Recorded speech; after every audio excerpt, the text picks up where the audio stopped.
কিছুদিন পরেই তো পবিত্র ঈদুল আজহা, তা কেনাকাটা কি কিছু করেছো?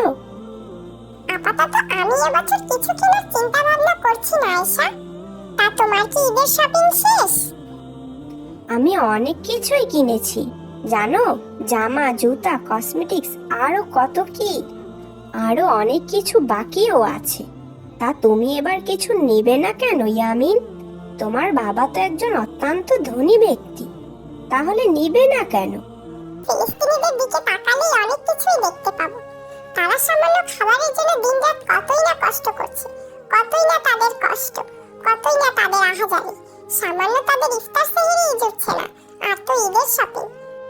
সামান্য তাদের জীবন পার করতেই কত কষ্ট, তবুও তারা আল্লাহর উপর সন্তুষ্ট, শুকরিয়া আদায় করছে, আল্লাহর ইবাদত করছে কত সুন্দরভাবে।